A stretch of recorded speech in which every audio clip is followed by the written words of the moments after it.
Greetings! We have some important and also exciting information. Yep. This Tuesday At 1 p.m. At 1 p.m. I'm is excited. a hearing on 3 bills that Diana's proposed. One of them was my idea, but it wouldn't have gone anywhere had it not been for her, because she did all of the work. It was a lot of work, but definitely worth it. And now they are up for a public hearing. This public hearing is very important because you have the ability to also share your support. If you, by the end of this, agree with these proposals that we have put forth, then I encourage you to submit written testimony. This hearing is on Tuesday the 23rd at 1 p.m. and there's 24-hour sign-up in advance. After 24 hours, that sign-up will be closed. But so basically tomorrow?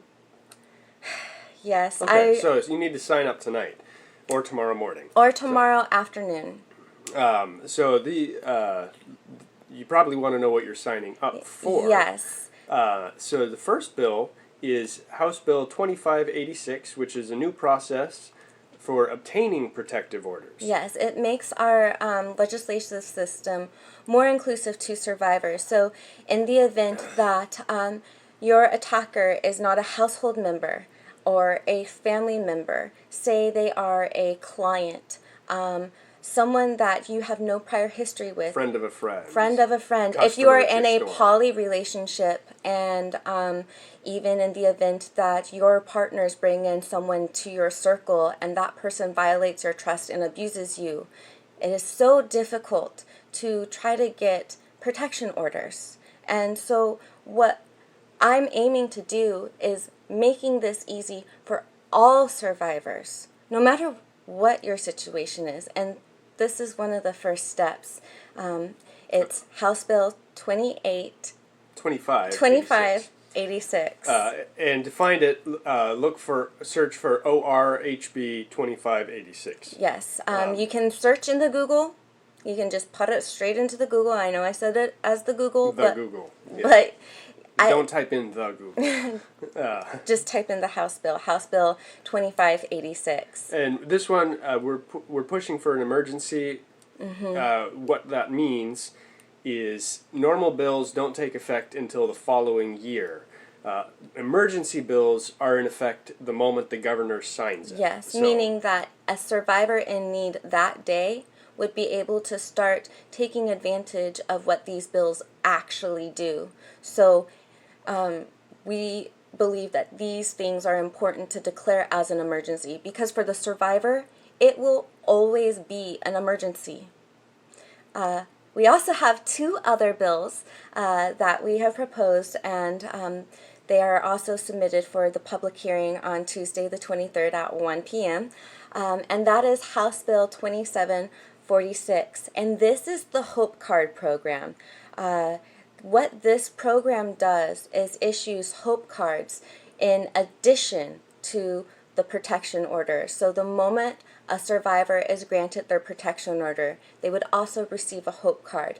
That way, they can carry around the Hope Card with them on a regular basis without having to carry around a daunting packet. It's a lot to sort through. It's a lot to store and carry. And when you're in an emergency situation, such as your attacker is in the radius that he or she is not supposed to be in, and people don't know how to respond, or they don't care to respond. Keeping centered and knowing how you are supposed to proceed can be really difficult to do. So the Hope Card condenses the information that law enforcement will need to the size of a wallet card. Yep. And it also has reminders for the owner of the cards. Call 911 as soon as you see your attacker. Do not wait for anyone else. Don't expect anyone else to help you, because when in that fight or flight mindset, it can be easy to be misled.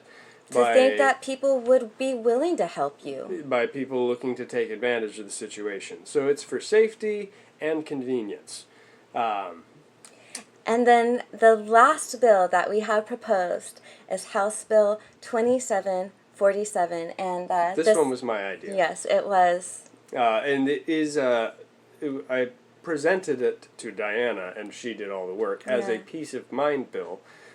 This came from This came out of personal experience. When an attacker contests the restraining order, you have to show up in court to every hearing. If you miss a hearing, you lose the protection order. Yeah. The attacker loses nothing by drawing out with appeal. Oh, there's my alarm. Hold that thought. The attacker loses nothing by dragging out the appeal process. And It's if they all decide on the survivor. The survivor yeah. has to show up. They have to be there, and they always have to be ready. And 9 months later, if the attacker decides, I don't feel like continuing to fight it. They don't even have to show up. It expires in 3 years, or it expires in 3 months anyway. They lose nothing at all. Yep. And the survivor only has 3 months of not having to face their attacker in court. That's how it stands right now with our Oregon state legislation system. Skilled attackers know how to work the system to force you to face them repeatedly. And they lose nothing when they decide to just stop fighting because they've realized that there's nothing more important to you than having that protective order. So the peace of mind bill that I put forward and Diana did all the work on is that when a contest is dropped more than 30 days from the initial order, the judge will be told to set a new expiration date. That's to give the survivor a full year of not mind. having to face their attacker, of In not court, having to rearrange their schedule to go to court dates. You get to live your life as anyone should be able to. And even for those who don't care about the survivor, which if you're one of those,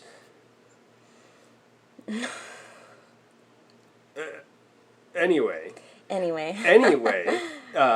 even if that's not a concern of yours, this does have the added bonus of reducing the cost on taxpayers and saving the court time. Yeah, especially during COVID, because when those attackers are just appealing the process, losing it nothing, draws everything out in the court system. It fills up the court system. docket. So important things get pushed off, and money gets spent paying the staffing and so even if your concern isn't survivors, this saves taxpayer money and court time. Yeah, so, and we're pushing to have this as an emergency as well. So that the moment it's signed, it will be in effect. So that the protective orders being deliberated on right now would get new expiration dates, so that the survivor can have a full year without having to face their attacker in court. Yep, and that's House Bill 2747. The hearing is on Tuesday, the 23rd. So today is Sunday. So there's 24 hours in advance, and I'm sorry I'm putting this video late out there, but I feel that it is important to put this out there no matter what the time restraint is, because these changes matter. And so for anyone who is feeling discouraged because they're trying to live their life without fear of abuse, without fear of trauma, without fear of violence, I want you to know that there are people who care so wholeheartedly and passionately, and help is coming. Help is coming. I care so much about this, and there are resources out there that I am working so hard to just help build up. And doing that does take changing the law and making it more inclusive, because when people are excluded from having peace of mind, when people are excluded because of their employment or their lifestyle, that's not right. And I've experienced the run of it, which is where these legislative proposals come from. These all came out of personal experience. So, I'm fighting for you, and I will not stop fighting for you.